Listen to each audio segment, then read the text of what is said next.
Good morning, guys. Happy Valentine's Day. I love you all so much. I am headed out to work this morning. Interestingly enough, we have a breakfast that we're going to in a assisted living facility. We are going to have a Valentine breakfast. Should be interesting. Hoping that they have bacon and eggs, and if not, then I just hold out until lunchtime. Not a big deal because I'm honestly not that hungry. I had some coffee this morning with my usual 1 tablespoon of heavy whipping cream, little bit of stevia, the liquid stevia that I use, and I'm completely satisfied. It's, again, like I sound like a broken record, but you truly don't have a huge appetite. You eat when you're hungry. And, you know, that is how I truly believe that we're supposed to eat. We're supposed to eat when we're hungry. We're not supposed to eat by a clock, by somebody else's rules. That intuitive eating is, if you look at a baby and you feed that baby only eats when it's hungry, right? The baby cries, the baby turns its head when it's full. The baby doesn't just eat every so on and so forth. Like if you try to feed a baby that's not hungry, they don't eat. Interesting. Even like animals too. You don't see animals in the wild just constantly grazing. They eat when they kill or hunt or, you know, whatever they eat. But it's just kind of interesting and learning a lot. I have cut back on some of the fat adding to the food that I was doing. I just feel like that it was great in like the first month so that I wouldn't feel hungry. But now that my hunger is way down, I don't feel like adding the fat on top of the food choices that I'm making is really doing that much, because I am picking fatty meats and they are fatty, so I am getting that fat and I am really satiated. So I don't want to go too far too fast, so I have cut back a little bit on the added butter. However, on occasion, it's not often, but on occasion when you're craving a little something, you know, I made that brown butter, which was delicious, but on occasion, I will take a tablespoon of butter, cut it off the stick of butter, and eat it. And I don't eat it like chewing it, whatnot. I basically just, hold on, guys, my phone. Sorry, guys, that was my boss calling. Anyway, I forget what I was saying, but I put the tablespoon of butter in my mouth and I just let it melt on my tongue. And I do buy the salted butter. I buy Kerrygold, but you do not have to. You can buy whatever kind of butter you like. But I feel like the salted butter just gives it that little kick, kind of like a treat, as opposed to just a bland butter. Another thing that I want to talk about are the electrolytes. I am cutting back on those just a little bit as well. I don't feel like I need, with salting the food and all of those other things that I'm doing in regards to the products that I'm buying, I don't think I need 1,000 milligrams of sodium added to my day unless I'm doing something strenuous, because I notice that I think it's putting me in a little bit of an imbalance with sodium and potassium.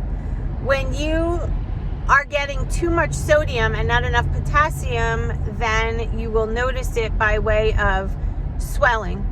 And when I do drink the electrolytes and salt my food and eat salted butter, I feel like when I wake up in the morning, my fingers are a little puffy.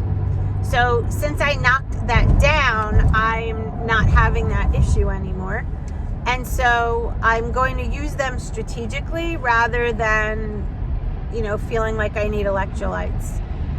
If you research red meat, if you research ruminant meat, you'll know that almost every nutrient you need is in the meat. You don't have to take a supplement. Now, I can't speak for everyone, as you know.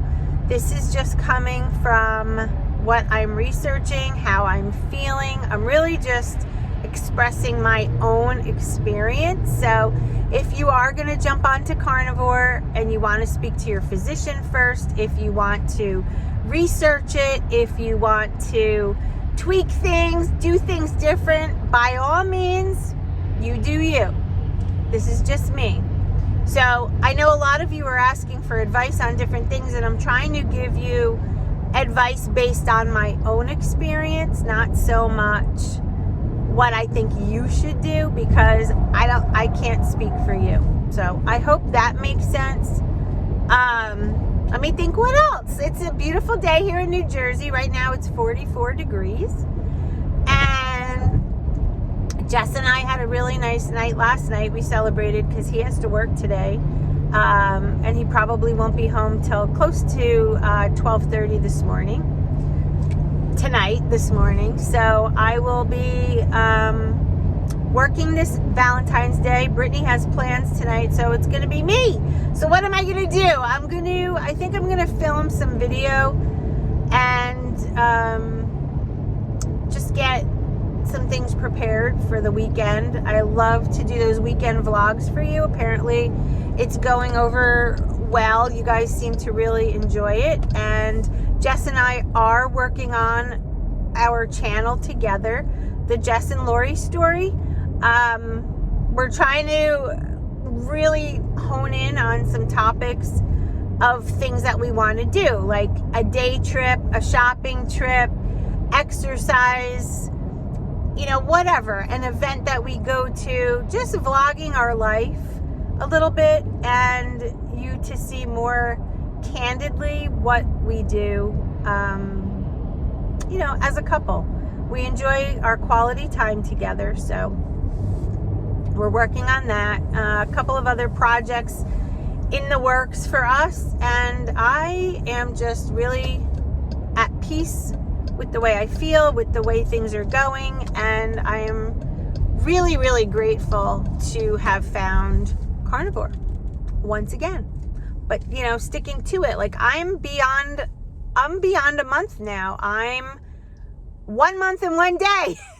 Today's the 14th. So I started this on January 13th, 2023. So technically a month and a day. So I can't even believe it. And when I did carnivore last time, after the 30 days, I kind of fizzed out, but I really think I wasn't doing it the right way. I think I was eating too much, and I think I was just adding way too much fat. As I'm learning, the fat is good for hormones and such, but when you add all of that in, you have to cut back on your protein. And to be quite honest with you, I don't want to cut back on protein. I want to enjoy the protein.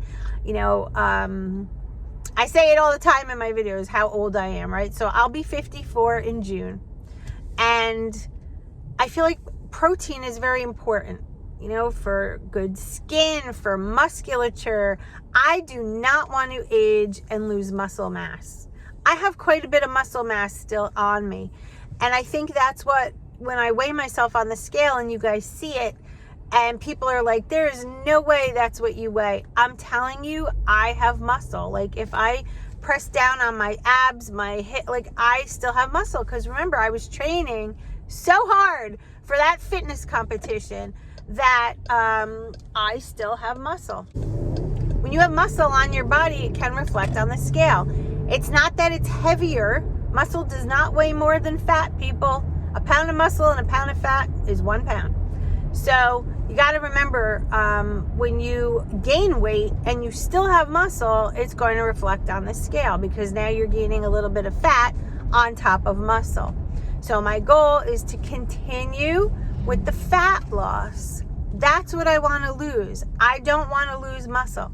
It's interesting, when you get on the scale and you see it, in the beginning of carnivore, it was like, whew.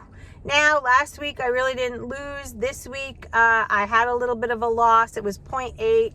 And I mean, it's just like, it's almost another pound, and I'm totally good with that. If you lose 1 pound every week or 2 pounds every week and it adds up, it's quite a bit of weight. Like I said, do not want to lose muscle. So I'm really interested in the fat loss process of carnivore and the inches going away. So that is kind of where I'm at since I'm in this a month now. It's not that I don't want to show you what I weigh. Of course, I will talk about that and things, but I'm really interested in the inch process. But, you know, I'm going to monitor both, obviously, but I also have been learning through Dr. Ken Berry here on YouTube, Dr. Sean Baker, and a whole host of other carnivore physicians, that going on carnivore strictly for weight loss is really not optimum.